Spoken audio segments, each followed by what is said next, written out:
예, 반갑습니다. 오늘은 역사와 철학의 9번째 시간입니다. 오늘은 계급 2번째부터 시작하겠습니다. 우리가 이제 사람이 살아가는 사회에서 이제 일반적으로 사람들 사이에 이런 계층이나 그런 게 있다고 얘기하죠. 일반적으로 나눈다고 보면은 우리 같은 일반 사람들이라면 평민이라고 할 수 있는 일반 사람들이 있죠. 그냥 평범한 사람들이요. 그리고 그 사람들 중에서 이제 뭐 공부를 좀 잘한다던가 뭔가 이렇게 남보다 약간 재능이 좀 있다던가 그러면은 그걸 보통 영재라고 얘기합니다. 그러니까 평민보다는 조금 뛰어나다고 얘기하죠. 그리고 보통 우리 사회 엘리트들이 보통 영재라고 얘기하죠. 그러면 여기까지는 자연의 순리를 잘 보지 못하기 때문에 보통은 자기 편을 갈라서 이제 의견을 얘기하는 경우가 많습니다. 그렇기 때문에 판단력이 아주 높은 상태가 아니기 때문에 일반적으로 선동이나 거짓에 속기 쉬워서 이렇게 유행이나 이런 걸 좀 따르는 경우가 많습니다. 뭐 정치든 뭐든. 그래서 이제 그 단계에서 영재를 넘어가면 이제 천재라고 얘기하죠. 보통 이제 평민보다 일반 사람들보다 좀 많이 뛰어난 사람이고 이제 천재도 엘리트 중에 엘리트에 속하죠. 그럼 이제 천재 정도가 되면은 불가능한 것과 가능한 것을 보기 시작하는 단계라고 볼 수가 있습니다. 그리고 자연의 순리를 느끼는 단계라고 볼 수가 있고요. 그러니까 자연의 순리를 보게 되면은 가능한 것과 불가능한 것을 이렇게 보게 되면은 이제 거기에서 그러니까 사람들 중에 가장 똑똑한 사람이 이제 천재든 이제 엘리트라고 하는데 그 천재가 그 자연의 순리는 볼 수 있는데 그 자연의 순리를 바꾸지는 못하는 단계라고 보시면 됩니다. 그러니까 일반적으로 사회 지도층을 이제 뭐 천재나 엘리트라고 했을 때 자신보다 많은 적이 쳐들어왔을 때 싸우면 보통 진다는 사실을 알고 있습니다. 작은 숫자로 큰 숫자를 싸우면요. 그렇기 때문에 자신이 진다는 걸 알기 때문에 보통은 도망을 가거나 아니면 자신보다 많은 적이 쳐들어왔으면 당연히 항복을 하겠죠. 아니면은 이제 장렬히 보통 싸우다 죽게 되는 단계가 보통 일반적인 사람들의 단계라고 보시면 됩니다.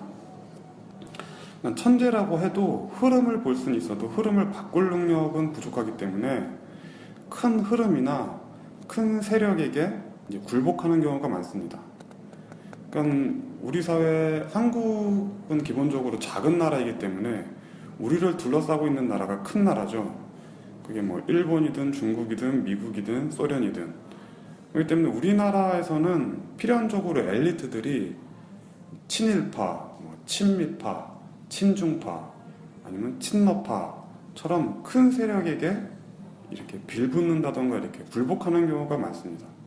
왜냐하면 자신이 아무리 능력이 뛰어나도 이제 작은 것이 큰 것을 이기지 못한다는 걸 알기 때문이죠.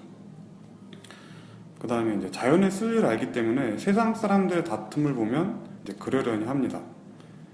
이제 황희정승의 일화를 보면 하인들이 이렇게 싸우고 있을 때 황희정승이 하인들을 보고 네 말도 맞고 또 네 말도 맞다.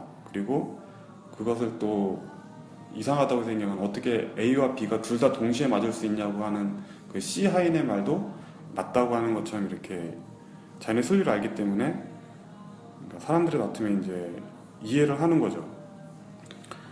근데 자연의 순리를 알기 때문에 자신의 능력에 좌절하는 경우가 많습니다. 그리고 냉소적으로 변하는 경우가 많습니다.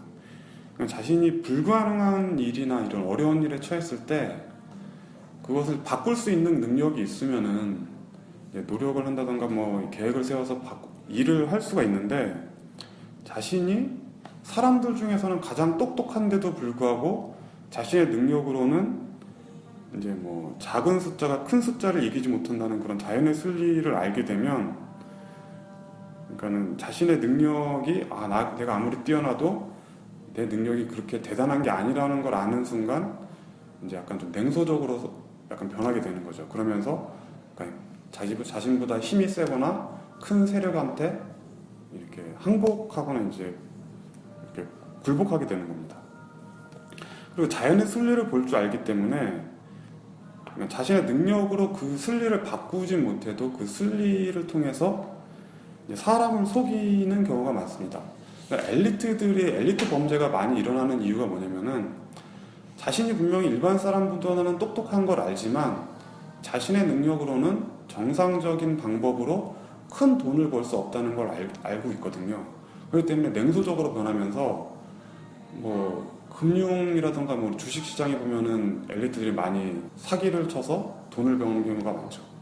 그리고 뭐 이번에 막 변호사들의 뭐 이런 수임 비리 같은 것만 봐도 자신들이 일반 사람들은 가장 똑똑한 막 판사 정도 되는 사람인데도 불구하고 자신이 정상적인 능력으로는 큰 돈을 벌 수 없다는 걸 아는 겁니다. 그렇기 때문에 우리 사회의 그런 시스템을 이용해서 부정적인 일을 이런 통해서 큰 돈을 벌게 되는 겁니다. 그렇기 때문에 세상에 대해서 약간 냉소적이죠. 내가 아무리 공부를 열심히 해도 소용이 없구나. 그러니까 어떤 예전에 이제 무슨 수석 졸업하거나 수석 입학하는 사람이 뭐 공부 잘해봐야 다 소용없다. 뭐 사회 나와서 할 수 있는 일이 별로 없더라. 이런 냉소적인 말을 하는 경우가 많습니다. 그 순간 엘리트 범죄가 일어나는 이유가 그래서 그런 겁니다. 그럼 여기까지는 문제를 보통 해결을 잘 하지 못하고요. 그 다음부터 이제 운 좋은 사람이 있습니다. 그러니까 운 좋은 사람은 운이 좋아서 문제를 해결하기 때문에 운이 좋아서 성공할 수 있는데 운이 사라지면 다시 원위치로 돌아갑니다. 그러니까 운이 좋으면 일반 사람들도 불가능한 문제를 해결할 수 있기 때문에 사람들이 많이 얘기하는 것 중에 하나가 타이밍이 중요하다 이런 얘기를 하는 사람들이 좀 있습니다. 그게 무슨 뜻이냐면은 운이 좋아야지 성공하지 운이 없으면 보통은 성공하지 못한다는 걸 알기 때문에 그런 얘기를 하는 겁니다. 그러니까 사업하는 경우를 봐도 예전에 이제 수많은 사람들이 사업을 해서 뭐 열심히 노력해서 그 중에 성공하는 사람들이 이제 있는데 그 사람들이 뭐 5년에서 10년 정도 지나면은 다시 사업이 실패해서 다시 예전 상태로 돌아가는 경우가 많습니다. 근데 그 사람들이 나중에 이제 실패하고 나서 하는 얘기가 보통 뭐냐면은 자신이 성공했을 때 자신이 능력이 좋고 열심히 노력해서 성공한 줄 알았는데 지나고 보니까 그게 다 운이 좋아서 성공했다더라 이런 얘기를 하는 사람들이 많습니다. 그렇기 때문에 한때는 정말 많은 돈을 벌어도 뭐 그 돈을 관리할 줄 몰랐기 때문에 돈을 많이 쓰다 보니까 나중에 보니까 그 많은 돈이 없다라 이렇게 얘기하는 사람들이 많습니다. 그러니까 복권 당첨된 사람들 중에서도 돈을 관리 못하면 다시 가난해지는 경우가 많죠.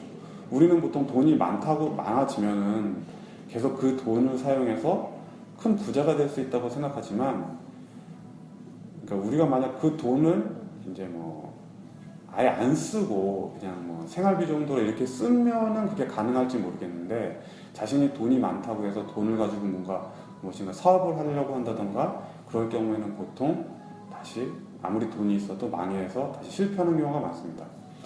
그렇기 때문에 그러니까 뭐 강남이라던가 이런 데 되게 뭐 빌딩을 가졌다던가 되게 돈이 많은 분들이 자기 자녀들한테 사업을 시키지 않는 경우가 되게 많습니다.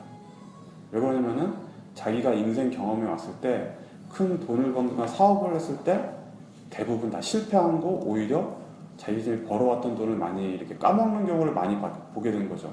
그러니까 자기 자녀들한테 차라리 용돈으로 내가 얼마를 줄 테니까 그냥 아무것도 하지 말고 있어라라고 하는 경우가 되게 많습니다. 그러니까 그렇게 사회적으로 큰 돈을 벌고 성공한 분들조차 자기 자신의 자녀에게 성공 노하우를 알려줄 수가 없는 겁니다. 왜냐하면 사업은 돈이 있어도 된다는 게 아닌 걸 알기 때문에 그런 겁니다. 그러다 보니까 그런 분들의 자녀분들 중에 삐뚤어지는 경우가 많은 게, 이제 아무리 자기가 돈이 많아도 뭔가 일을 해서 돈을 버는 경우가, 그러니까 일을 벌어서 돈을 벌어야 되는데 그냥 뭐 돈을 그냥 아무 일도 안 해도 그냥 백수여도 그냥 돈을 받다 보니까 제가 앞에서 얘기했던 삶의 목적 자체가 없기 때문에 아무리 돈이 있어도 그러니까 자신의 삶을 관리할 수가 없는 거죠. 만약 자신의 그러니까 삶을 관리할 수 있는, 그러니까 큰 돈이라는 것은 자신에게 철학이 있을 때는 큰 힘을 발휘하지만 철학이 없을 때는 큰 돈은 오히려 자신을 해칠 수 있는 칼이 될 수가 있습니다. 그 다음은 이제 영웅의 단계가 있습니다. 영웅은 불가능해 보이는 문제를 해결하는 단계가 되고, 보통 이런 사람들이 왕이나 지도자가 됩니다. 자연의 순리를 볼 수 있고 그 순리를 바꿀 수 있는 능력까지 가진 사람들이 영웅이라고 보면 됩니다. 그러니까 예를 들면은 일반 사람들이 10분에 걸려서 푸는 문제를 영재들은 그보다 그냥 빨리 푼다고 보시면 돼요. 그러니까 일반 사람들이 푸는 걸 빨리 풀기 때문에 천재라고 얘기합니다. 그러니까 영재라고 하고 천재는 그보다 훨씬 더 빨리 풀죠. 그런데 천재도 풀지 못하는 문제가 있는데 이런 천재도 풀지 못하는 문제를 푸는 사람이 있습니다. 그 사람이 바로 영웅의 단계라고 보시면 됩니다. 그러니까 천재는 남이 할 수 있는 일을 빨리 하는 것을 천재라고 보시면 되고 영웅은 남이 할 수 없는 일을 하는 것을 영웅이라고 보시면 됩니다. 그러니까 이순신 장군님처럼 자신의 숫자가 작은데도 불구하고 12척의 배로 자신보다 훨씬 많은 133척의 배를 이렇게 무찌를 수 있는, 그러니까 사실 이거는 우리가 자꾸 영화나 이런 데서 막 주인공들이 자신보다 덩치가 크거나 많은 숫자의 적을 이기는 거 자꾸 보여주다 보니까 현실에서도 그럴 수 있겠다라고 생각하지만 사실 그건 현실에서는 거의 불가능한 일이고요. 현실에서는 혼자서 뭐 자신보다 많은 뭐 18명을 싸운다던가 아니면 1만 명의 군대로 10만 명의 군대를 싸워서 이긴다는 건 사실 거의 불가능한 일이라고 보시면 됩니다. 그래서 영웅은 일반 사람들이 하지 못한 일을 해내는 거라고 보시면 됩니다. 이제 그런 면에서 봤을 때 한국은 작은 나라였는데 이 작은 나라가 일본이나 독일이나 미국같이 큰 나라의 기업이나 나라와 경쟁해서 이긴다는 건 사실 불가능한 일이라고 보시면 됩니다. 그런데 그런 면에서 산업화의 기초를 닦은 이제 박정희 대통령이나 그런 산업화의 기초를 닦은 위에서 소국의 자본과 인력으로 대국의 대기업을 이긴 이건희 회장님 같은 분들은 영웅의 능력을 가졌다고 볼 수가 있습니다. 다만 이제 제가 계속 앞에서 얘기했듯이 공이 땅을 뒤덮어들어도 윤리와 도덕이 부족하면은 원망이 하늘을 찌른다고 제가 얘기 드렸잖아요. 그랬잖아. 아무리 능력이 있어도 윤리와 도덕이 부족하면은 그게 이제 문제가 될 수 있다는 거죠. 이제 그런 면에서 봤을 때 이제 또 김대중 대통령이 굉장히 훌륭한 분이라고 하실 수가 있습니다. 이제 우리나라가 지금 인터넷이 이렇게 사용할 수 있는 게 이제 뭐 일본 소프트뱅크의 손정희 회장이 그런 김대중 대통령과의 일화를 얘기했죠. 김대중 대통령이 당선된 이후에 손정희 대통령을 이렇게 초청했다고 합니다. 그래서 손정희 그 회장한테 앞으로 우리 사회가 이렇게 IMF로 힘든데 어떻게 하면 좋겠냐고 하니까 손정희 회장이 브로드밴드, 첫 번째도 브로드밴드, 두 번째, 세 번째도 브로드밴드, 인터넷이라고 얘기했다고 합니다. 그리고 그때 같이 빌 게이츠도 같이 가서 그런 얘기를 했다고 합니다. 그랬더니 그 이후에 그 김대중 대통령이 그 손정희 회장의 조언을 듣고선 초고속 인터넷을 이렇게 사업을 일으켜서 그 인터넷을 바탕으로 지금의 우리의 핸드폰 사업이라던가 아니면 온라인 게임이라던가 뭐 그런 게임 같은 인터넷, 그 다음에 앞으로 뭐 사물 인터넷 이런 것들 모든 바탕이 바로 김대중 대통령의 그런 판단력에 의해서 우리가 이렇게 인터넷을 통한 혜택을 누린다는 것을 알 수가 있습니다. 그리고 이제 그분이 또 이제 윤리적으로도 좀 올바른 분이셨죠. 자, 이게 우리가 지금 민주주의를 굉장히 편하게 느끼면서 당연하게 생각하고 있는데 사실 세상을 이렇게 세계를 둘러보면은 아직도 왕이 있는 나라가 대부분의 나라에서 왕이 다 있습니다. 일본도 천황이 있고요. 뭐 태국이나 영국이나 뭐 북유럽이라던가 아니면 뭐 서양에 많은 뭐 민주주의가 발달된 나라조차도 다 왕이 있다는 것을 잊으면 안 됩니다. 아직도 사실은 그러니까 왕이 있는 뭐 입헌 군주 왕정이 계속 있는 상태라는 거죠. 근데 그런 거에 비하면 한국은 민주주의가 굉장히 잘 발달된 사회라고 볼 수가 있습니다. 아시아에서. 뭐 북한만 봐도 민주주의가 아직 돼 있지가 않죠. 그 다음에 중국만 봐도 민주주의로 가고 있지만 아직은 공산주의라는 체제하에서 아직 민주주의가 덜 됐죠. 그리고 뭐 아시아의 다른 나라를 봐도 뭐 이제 뭐 독재 정부가 아직 있는 그런 나라도 있고 이제 겨우 개방돼서 민주주의로 가고 있죠. 자, 그런 민주주의를 앞당긴 사람이 김대중 대통령이라고 보시면 됩니다. 김대중 대통령이 없었다면은 우리 사회도 아직적인 군부 독재적인 분위기에서 여전히 있을 수가 있다는 것을 이제 생각할 수가 있는 거죠. 그러니까 그 세상의 흐름을 좀 더, 그러니까 영웅의 능력이 뭐냐면은 세상의 흐름을 바꾸거나 아니면 세상의 흐름을 앞당기는 사람이 영웅이라고 보시면 됩니다. 우리는 김대중 대통령이 있었기 때문에 민주주의 혜택을 좀 더 10년, 20년 더 앞당겨서 혜택을 받다고 보시면 됩니다. 자, 다음에 이제 위인 단계가 있겠죠. 그러면 이제 위인은 그 영웅들 중에서 선한 의지를 가진 사람을 위인이라고 보시면 됩니다. 보통 자신의 능력이 많고 능력이 뛰어나면은 자신의 본능을 이렇게 표출하고 싶은 경우가 많습니다. 내가 돈이 많으니까 내가 다른 사람을 함부로 부려도 돼. 내가 힘이 세니까 약한 사람을 함부로 다뤄도 돼. 이렇게 내가 지위가 높으니까 나보다 지위가 낮은 사람 함부로 하고 싶다는 그런 본능이 있거든요. 그런데 그런 그러니까는 앞에서 말했던 그런 뭐 박정희 대통령이나 이건 회장님 같은 경우는 자신의 능력이 있으니까 자신의 본능이나 뭐 이익을 약간 이렇게 표출하셨죠. 그냥 윤리와 도덕을 약간 무시하면서. 그런데도 불구하고 세종대왕이나 이순신 장군님 같은 분들은 자신이 왕인데도 불구하고 한 나라를 구할 정도의 능력인데도 불구하고 사람들을 윤리와 도덕으로 대하셨죠. 그렇기 때문에 이분들이 정말 위대한 사람인 것입니다. 자신의 능력과 지위에게도 불구하고 자신이 마음 내키는 대로 살지 않고 윤리와 도덕으로 사람을 대하기 때문에 그게 정말 위대한 사람인 것입니다. 그래서 그분들을 위인이라고 부르는 것입니다. 자, 여기까지가 그러니까는 이제 우리가 보통 아이들을 기를 때 보통 천재를 키운다, 뭐 이렇게 엘리트를 키운다고 하지만 그게 아니라 우리가 정말 아이들이 키울 목표는 뭐냐면 바로 위인이 돼야 되는 것입니다.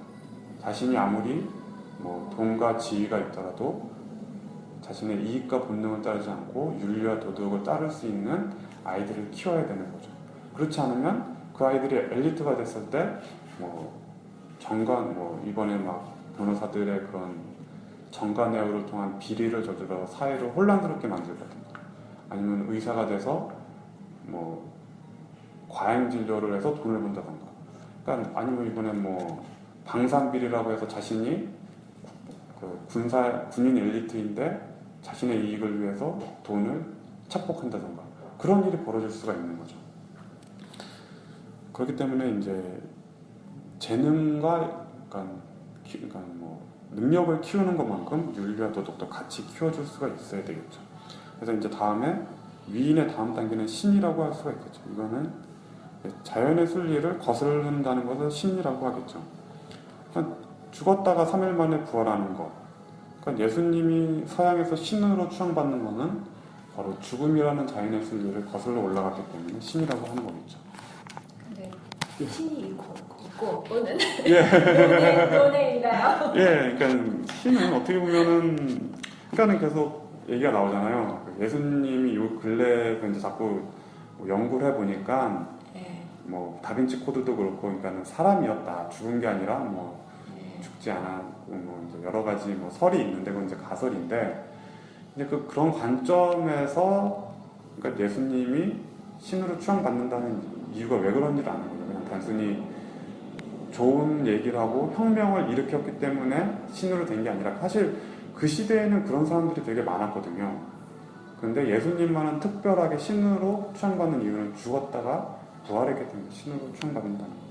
그러니까 요즘 막 농담처럼 무슨 야구의 신, 뭐 경영의 신 이렇게 얘기하는데 그건 그냥 뭐 그만큼 그 사람의 능력이 대단하다는 의미에서 하는 것뿐이지 사실은 신은 이제 그러니까 우리 일반적인 사람의 이제 인식을 벗어나는 단계라고 봐야 되겠죠. 그리고 인간은 기본적으로 불완전한 존재라는 것을 인정하는 게 중요하다고 봅니다.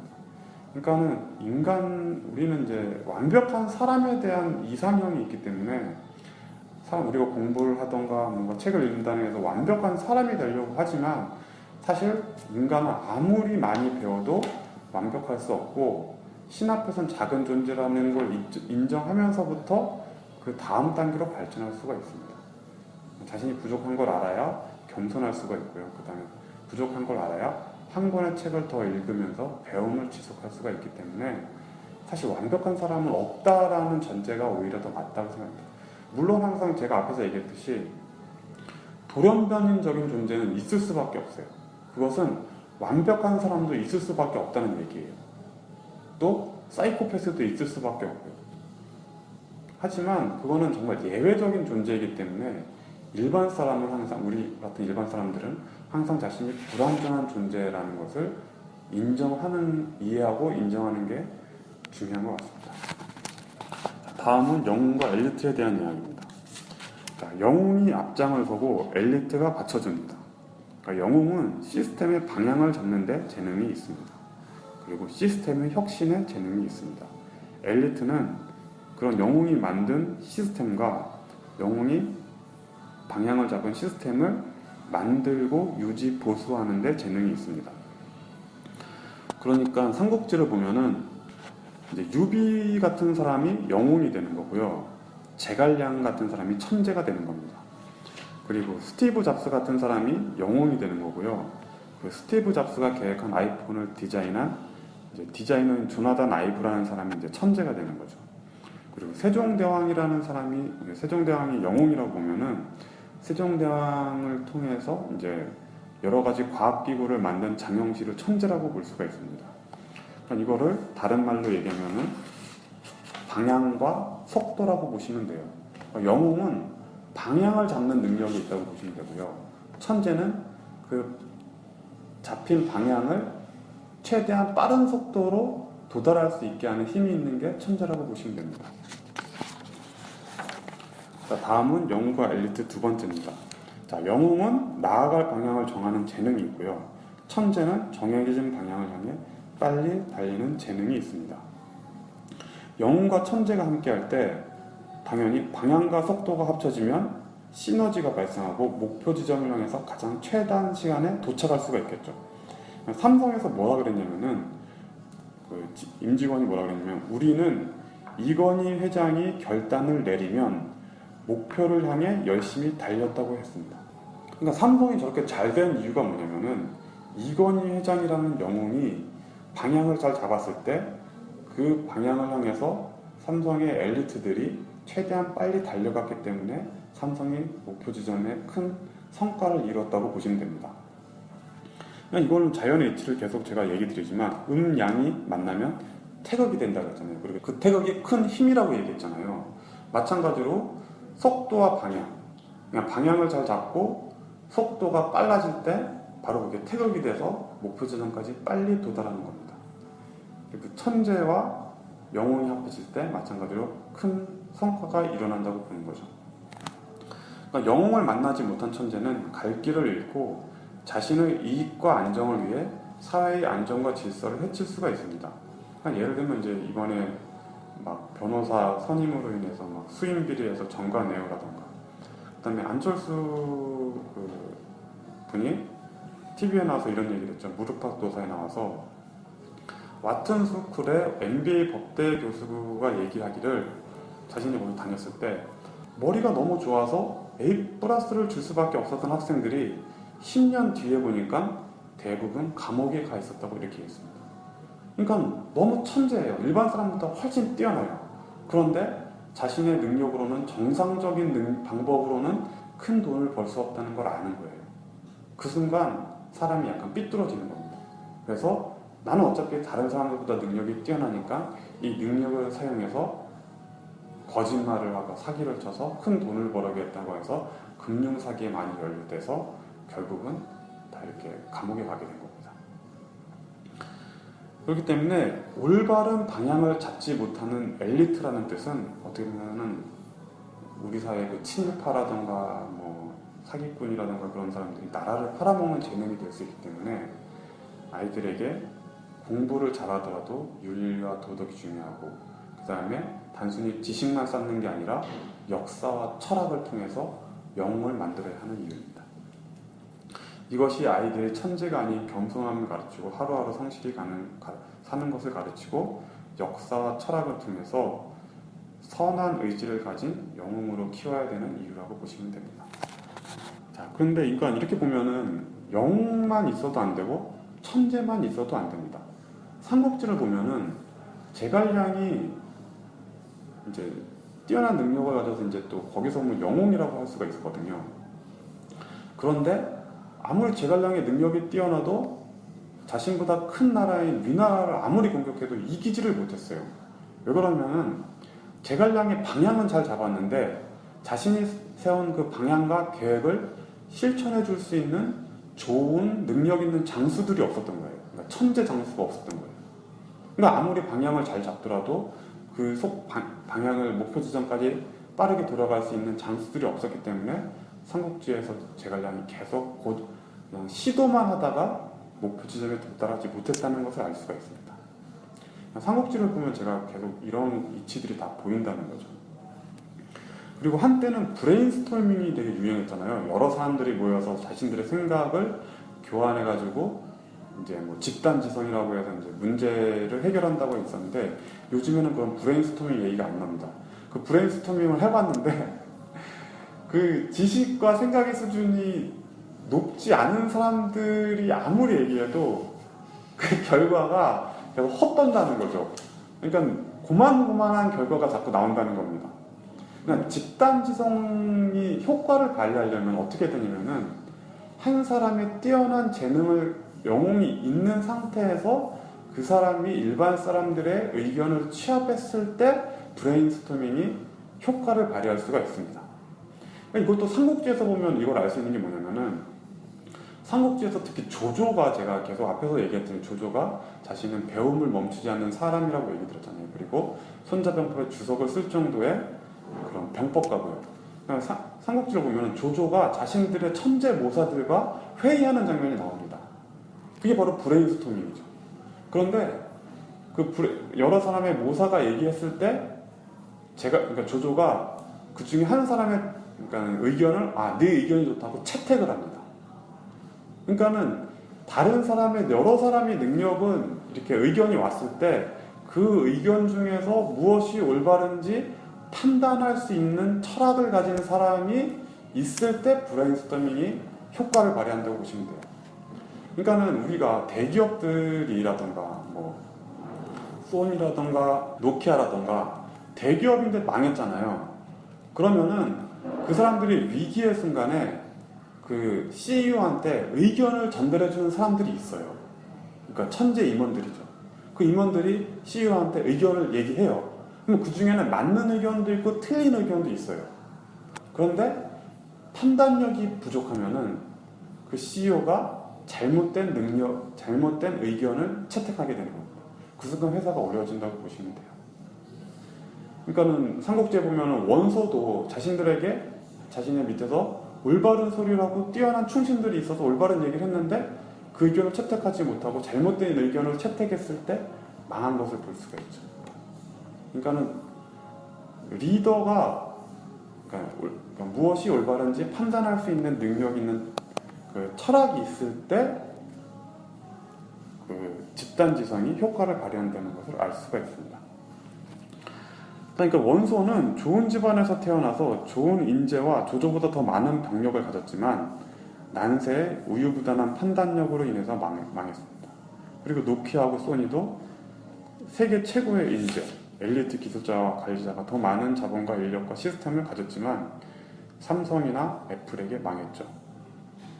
결국 리더의 판단력이 중요한 걸 볼 수가 있습니다.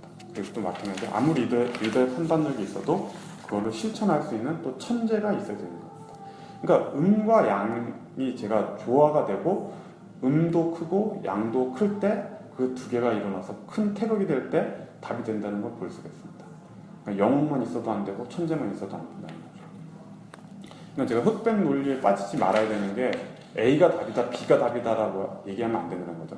천재만 있어도 안 되고 영웅만 있어도 안 된다는 거죠. 그 둘 다 있을 때 큰 효과를 발휘할 수가 있습니다. 자, 다음은 영과 엘리트 네 번째입니다. 바깥에서 보면 대부분의 재벌 3세들이 좋은 대학 나와서 좋은 경영 수업을 받아 유능한 경영자가 될 자격을 갖춘 것으로 생각하지만 실제로 할아버지와 아버지 세대와 달리 무에서 유를 창조하는 기업가 정신이나 헌신성은 찾아보기 힘들다. 한마디로 온실속의 화초와 같아서 위험을 감사하려는 생각이 없다. 효성의 재벌 3세라는 조현문 이분이 얘기하셨죠. 그러니까 우리들은 돈이 많고 좋은 집안에서 태어나서 금수저가 되면 모든 게 해결될 거라고 생각하지만 그냥 그러니까 일반적인 사람들보다 좋은 출발점에서 시작은 할 수 있지만 그게 사회에서의 꼭 성공을 얘기하진 않습니다. 단순히 커피숍을 크게 한다던가 일반적인 가게를 좀 크게 하는 정도의 일반적인 수준에서의 사업은 할 수 있는데 뭔가 사회에서 정말 사업이라고 그러니까 일반적인 유저라던가 일반 그런 국민들을 상대로 물건을 만들어서 제품을 판매해서 돈을 버는 그런 사업은 자영업 같은 사업이 아니라 그런 사업은 실제로 성공하기가 굉장히 힘듭니다. 아무리 돈이 많아도. 그러니까 제가 앞에서 얘기했던 아까 전에 강남에서 빌딩을 가져서 정말 돈이 많은 사람들도 함부로 자녀들한테 사업을 시키지 않는 이유가 그래서 그런 거라고 보시면 됩니다. 그러니까 난세에는 더 많은 돈과 인력, 시스템이 안전을 보장해주지 않습니다. 돈과 인력만 있으면 잘할 수 있다는 생각은 잘못된 생각일 수 있습니다. 결국은 리더의 판단력입니다. 조 변호사가 드물게 높이 평가하는 재벌 3세가 현대차 종농부 회장의 아들인 정의선 부회장이다. 경영자로서 제대로 훈련을 받았고 겸손하며 경영 능력을 검증까지 받았다. 천재는 영웅과 함께할 때 빛을 발휘합니다. 그러니까 영웅을 만나지 못한 천재는 가난하게 살거나 사기꾼이 될 수가 있습니다. 그러니까는 우리는 이제 강태공이라고 80세 이제 성공한 그런 사람이 있잖아요. 평생 낚시질을 하다가 80세 때 왕을 잘 만나서 큰 공을 세웠다고 하잖아요. 하지만 그게 천재의 한계라고 보시면 돼요. 천재가 영웅을 만나지 못하면은 시대의 때를 만날 때까지 기다릴 수밖에 없는 겁니다. 그리고 목민심서를 지은 정약용도 과거에서 장원급제라는 천재였어요. 그런데 그 천재의 능력을 왕이 사용하지 않았죠. 그랬더니 초야에 묻혀서 평생을 책만 쓰면서 보냈습니다. 그러니까는 영웅과 천재가 만나면 큰 일을 발휘할 수 있는데 그 영웅이 천재를 선택하지 않으면 그 천재가 보통은 선생님이 되는 경우가 많습니다. 그러니까 일반 사람보다는 낫기 때문이죠. 그런데 영웅을 만나지 못하면 말 그대로 초야에 묻혀서 지내는 경우가 많습니다. 자, 다음은 소국, 작은 나라에 대한 이야기입니다. 소국과 대국이 싸우면 누가 이길까요? 예를 들면 1만 명과 10만 명이 싸우면 대국은 무리하지 않고 한 명이 한 명만 상대하게 하면 1만 명을 잃어도 9만 명이 남고 이기게 됩니다. 결국 소국이 이기려면은 한 명이 10명을 싸워서 이겨야 되고 그렇게 한 명이 10명씩 싸우고 모두 죽으면 비기는 거고 마지막에 한 명이 11명을 싸워서 이겨야만 한 명이 남고 이기는 거예요. 그러니까 그 10,000명이 10만 명 싸워서 다 죽고서 한 명 남고 이겼다고 얘기하기가 좀 힘들어지겠죠. 이것이 바로 자연의 순리인 것입니다. 그러니까는 중소기업이 대기업과 싸워서 이기기가 힘든 거고 한국이라는 작은 나라의 대기업이 중국이라는 큰 나라의 대기업과 싸워서 이기는 것도 사실 힘든 겁니다. 일본이라던가 미국의 대기업과 싸워서 이기는 것도 힘든 거고요. 그렇기 때문에 사실 우리나라 대기업 중에서 삼성 말고는 해외에서 사실 그렇게 큰 성과를 내는 대기업이 힘든 이유가 뭐냐면은 삼성은 사실 이건희 회장님이라는 영웅이 있었기 때문에 자신보다 큰 덩치가 큰 대기업을 이겼던 거지 사실은 자본력에서 차이가 나면은 경제전쟁이라고 할 수 있는 사업에서는 이기기가 힘든 겁니다. 그러니까 이것이 사실은 소국의 슬픈 비애라고 할 수가 있습니다. 소국의 군인들은 대국의 군인들과 같은 조건으로 싸울 수가 없는 것입니다. 같은 조건에서 일할 수도 없는 거죠. 그러니까 우리는 대기업에 해외에서 어떤 기업이 정말 좋은 조건에서 일한다고 이렇게 막 얘기하지만 우리가 같은 조건에서 그들과 같이 일을 하면은 직원 숫자라던가 아니면 자본금의 숫자에서 똑같으면 당연히 질 수밖에 없겠죠. 그럼 결국 우리는 그들보다 같은 시간을 더 일해야 됩니다. 야근을 하거나 아니면 정말 리더가 뛰어나서 올바른 목표 지점까지 방향을 정말 제대로 설정해 줄 때 그때 목표 지점에 도달해서 이길 수가 있는 거지. 다리 긴 사람하고 다리 짧은 사람이 같은 방법으로 달리기를 하면은 다리 짧은 사람이 다리 긴 사람을 이기기가 더 힘들겠죠. 일반적으로 훨씬 더 발을 더 빨리 굴려서 달려가지 않는 이상은 사실 이기기가 힘든 겁니다. 그렇기 때문에 우리나라 같이 작은 나라일수록 영어를 키우는 교육을 해야지, 천재를 키우는 교육은 아무리 해봐야 그 천재들이 결국은 중국 기업 밑에서 일하거나 미국 기업 밑에서 일하거나 일본 기업 밑에서 키우는 그런 사람들을 키우게 되는 겁니다.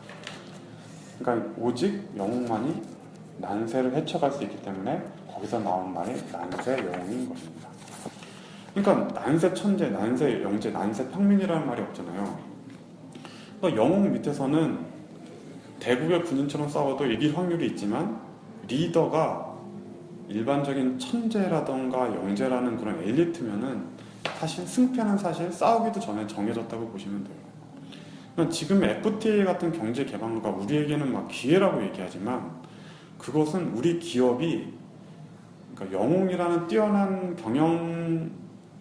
경영자가 회사를 운영할 때는 그게 기회가 될 수 있지만, 이건희 회장님 같은 분이 없는 일반적인 리더들이 할 때는 FTA가 개방되면 오히려 중국의 가격 경쟁력이나 미국이나 일본의 기술력에 의해서 한국의 기업들이 망해갈 거라고 보시면 됩니다.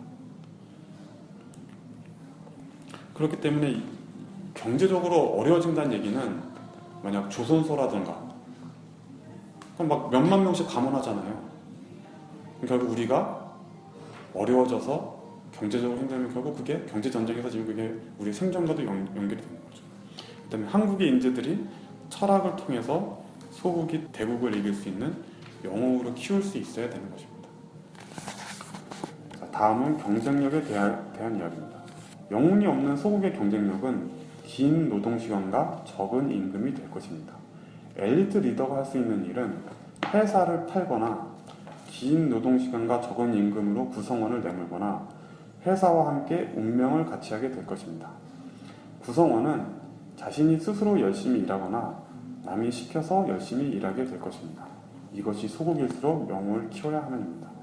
지금 계속 막 정치권에서 뭐 노동 법 고쳐야 된다고 얘기하는 이유가 뭐냐면은, 뭐 구조조정을 쉽게 한다는 이유가 뭐냐면은, 일반적인 방법으로는 회사를 운영할 수 없는 상황이라는 걸 이해를 하고 있는 거예요.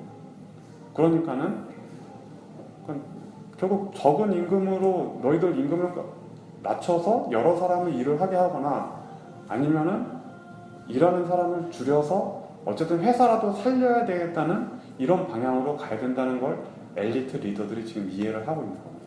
자신의 능력으로 안 된다는 걸 알고 있는 거예요. 그러니까 지금 제가 법이 사실 법학이라든가 이거 공부할 때 이게 법이 어떻게 만들어지냐면은 철학을 통해서 만들어지는 게 법이라고 보시면 돼요. 그리고 제가 앞에서 말했던 철학은 세상을 이해하는 학문이 철학이라고 했잖아요. 그러니까 세상을 이해하면 그 세상을 이해한 것을 바탕으로 법을 만든다고 보시면 돼요. 그러니까 제가 계속 앞에서 말했던 우리가 아이들의 교육제도, 그 다음에 지금 만드는 노동제도, 이런 법이 만들어지는 게 세상에 대한 이해를 바탕으로 만들어지가 있다고 보십니다. 그러니까 세상을 이해하면은 앞으로 아이들을 어떤 식으로 교육시키고 어떤 방향으로 하고 회사를 어떤 방향으로 운영할지를 이해할 수가 있는 거죠. 그렇기 때문에 역사와 철학을 앞으로는 모든 아이들이 배워야 되는 시대가 올 거라고 보시면 됩니다. 다음은 박정희 대통령에 대한 이야기입니다. 그러니까 사실 박정희 대통령은 이제 지금 막 공과 사로 인해, 그러니까 뭐 공과 과로 인해서 계속 여러 가지 평가를 받고 있는데, 작은 나라가 큰 나라하고 싸울 수 있는 기반을 만들어줬다는 의미에서, 이런 기반을 만들어주지 않았으면 다음 단계에 또 삼성이라는 기업도 없었을 거예요. 그러니까 중공업을 통해서 국가 발전에 대한 기틀을 마련했기 때문에 그 기틀을 바탕으로 첨단 산업을 이룰 수가 있었던 거죠. 이런 게 없으면은 단순한 뭐 부가가치가 낮은 작은 노동에 하는 사업밖에 만들 수가 없는 거죠. 반도체 같은 그런 사업이라던가 LCD TV 같은 건 만들 수가 없죠. 그런 모든 기본의 바탕이 바로 박정희 대통령이 만들었다고 보시면 됩니다. 다만 박정희 대통령은 윤리와 도덕이 부족했기 때문에, 윤리가 부족한, 앞에도 얘기했지만 윤리가 부족한 사람을 숭배하거나 추앙하는 것은 어리석은 일이라는 것을 알아야 됩니다. 그냥 그분의 공은 인정하더라도 그분이 막 뭐 정말 뭐 이렇게 대단하고 계속 이렇게 얘기하는 건 사실 좀 어리석은 행동이죠. 왜냐면은 항상 미래 세대 우리 사회를 이루는 가장 그 기본이 뭐냐면 윤리와 도덕이 우리 사회를 이루는 바탕이라고 보십니다. 그게 무너지면은 약육강식이 되고 약육강식 속에서는 결국 약자가 사슴이 줄어들면서 결국은 늑대도 굶어 죽을 수밖에 없는 상황이 오기 때문에 윤리와 도덕을 절대 무시해서는 안 됩니다. 자, 다음은 이건희 회장님에 대한 이야기입니다. 소국의 상인으로 태어나 대국과 결해서 대국의 전자산업을 촉발시켰죠. 그러니까 우리가 말로만 외치던 반일과 극일을 몸소 실천하여 일본의 두 다리 중 한쪽 다리를 분질러 버렸다고 할 수 있죠. 그러니까 일본 경제가 저렇게 비틀거리게 한 이유, 원인이 뭐냐면 바로 일본의 전자 대기업들이 다 망해서 얼마 전에는 뭐 샤프라는 전자회사가 중국의 대만겨울에 팔렸죠. 저희가 어렸을 때만 해도 상상도 못했던 일이 벌어진 겁니다. 바로 그 원인이 뭐냐면 바로 이건희 회장님이 전자 산업을 삼성전자를 통해서 경제 전쟁에서 이겼기 때문에 가능한 거예요. 다만 이제 그분도 약간 공과 과가 좀 항상 삼성에서 뭔가 있었죠.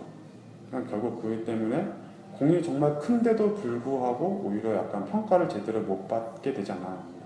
그러니까 이건희 회장님 같은 분들이 그러니까 너무 무리하게 뭐 자녀에게 뭔가 재산을 물려주기 위해서 노력한다던가. 제가 앞에서도 얘기 드렸지만 뭐 전문 경영자냐 아니면 재벌 2세냐 하는 건 사실 그렇게 중요하지 않습니다. 자기 자녀가 능력이 있으면 이건 회장님처럼 많은 돈을 물려주는 게 저는 맞다고 봅니다. 다만 자기 자녀가 능력이 부족하다고 하다면 아무리 많은 돈을 물려줘도 그 돈이 얼마 안 지나서 사라지는 게 사실 자연의 이치거든요.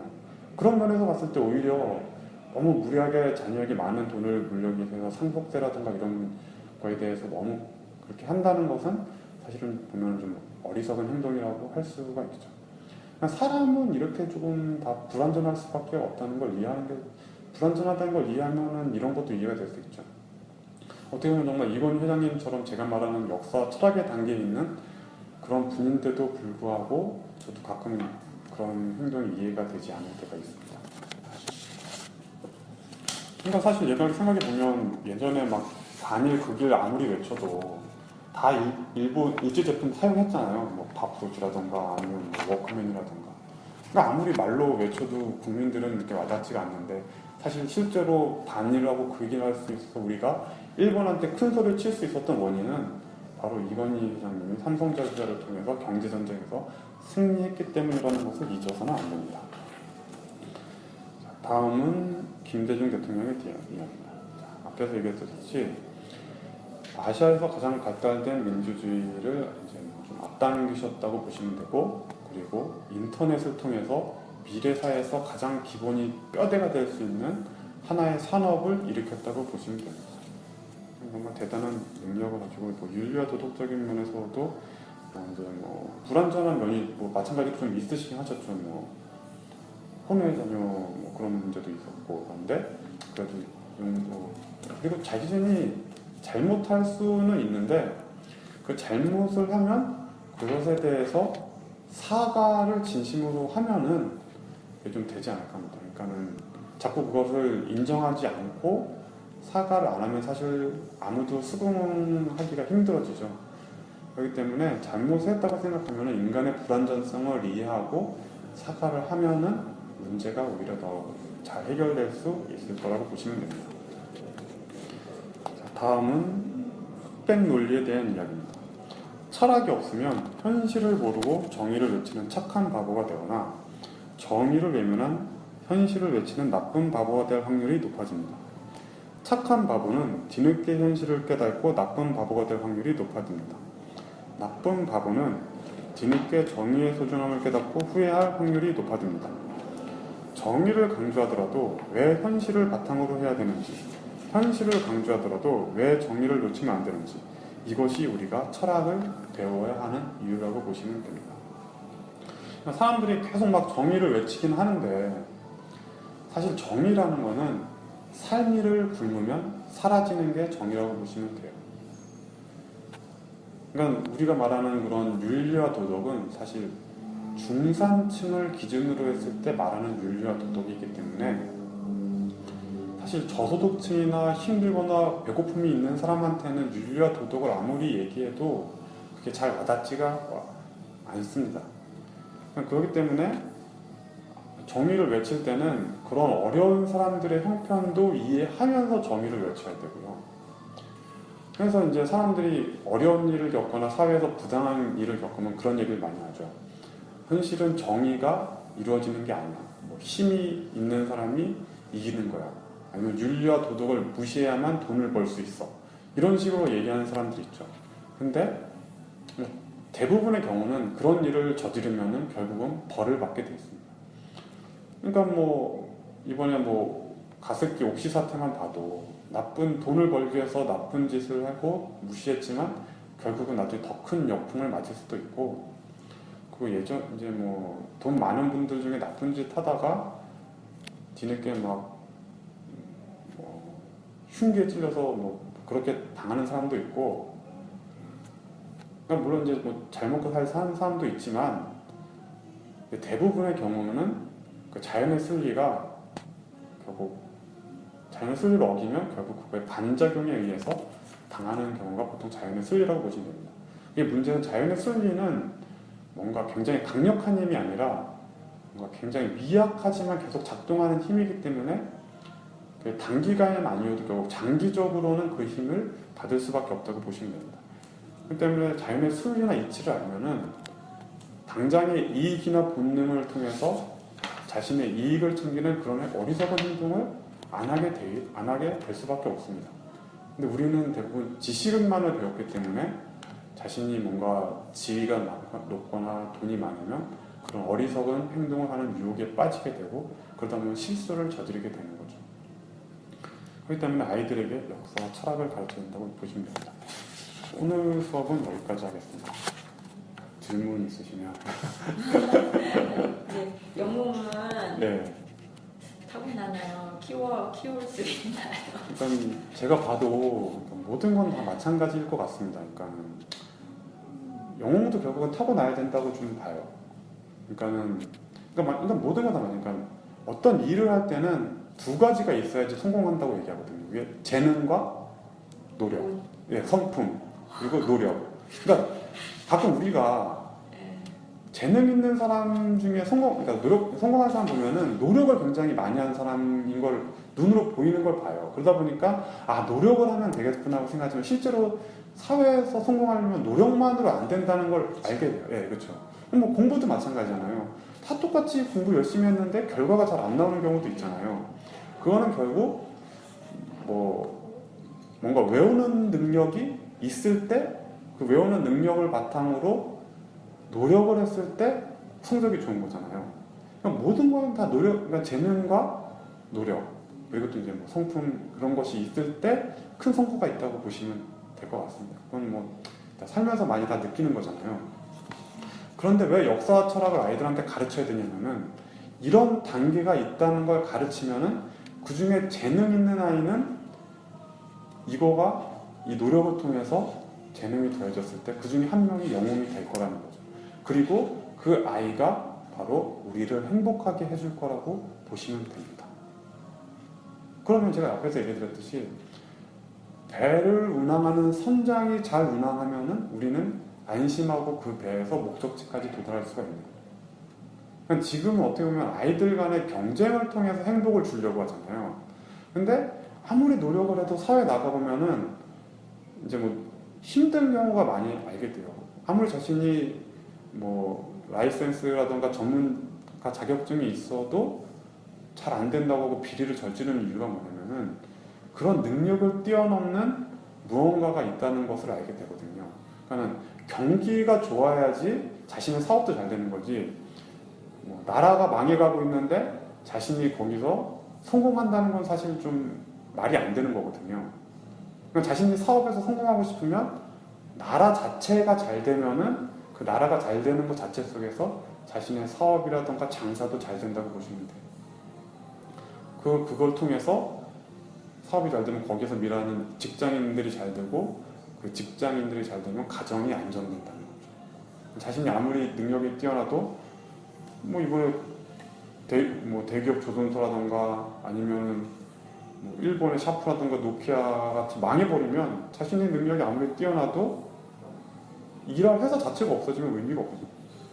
나라 자체가 없으면 국민이 없는 것처럼 그 나라 자체, 회사 자체를 운영할 수 있는 사장과 대통령의 능력이 뛰어나고 영웅이면은 우리는 그 안에서 사실 어떻게 보면 좀 쉬엄쉬엄이라도 오히려 열심히 하는 것보다 더 큰 행복이나 성과를 누릴 수도 있습니다. 이런 걸 모든 사람이 알아야 될 필요가 있는 거죠. 이러지 않으면은 너무 불필요한 경쟁을 통해서 아이들이 경쟁을 하는 것만큼 사실 또 성과가 없는 것도 아니라고 보거든요. 어차피 등수는 정해진 거고 그 등수의 차이가 제가 앞서도 얘기했지만 사실 어떻게 보면 그렇게 큰 등수의 차이가 아닐 수도 있거든요. 그러니까는 지금 서울대 나와도 공무원 하는 이유가 뭐겠습니까? 자신의 능력이 아무리 뛰어나도 사회에서 일한다는 건 정말 힘든 일이라는 걸 알기 시작한 거죠. 그럼 그냥 적은 월급 받더라도 공무원으로 안정적으로 일하는 게 더 좋다는 걸 운영 중에 알기 시작한 거예요. 사실은 어떻게 보면은 사회가 좀 더 발전적이고 기업의 리더들이 능력이 뛰어나면 사람들이 사회에 나가서 자신의 성취를 이루려고 할 텐데 그게 안 되니까 아무리 자신의 능력이 뛰어나도 회사가 망가지면 자신의 직장이 없어진다는 걸 아니까 차라리 그냥 공무원이 되자 이렇게 생각하게 되는 겁니다. 그렇기 때문에 아이들에게 역사와 철학이라는, 그러니까 지금 역사와 철학이라는 말이 지금 거의 생소한 정말 제가 말하는 이론이고 책이지만 앞으로는 모든 사람이 이 역사와 철학을 배워서 그 중에서 재능이 있는 아이가 제가 말한 3,000권의 책을 읽는 그런 노력을 통해서 영웅이 되면 그 아이가 우리를 행복하게 해줄 거라고 보시면 됩니다. 그리고 그게 결국 세상이 행복해지는 방법이라고 보시면 돼요. 그럼 오늘 수업 여기까지 하겠습니다.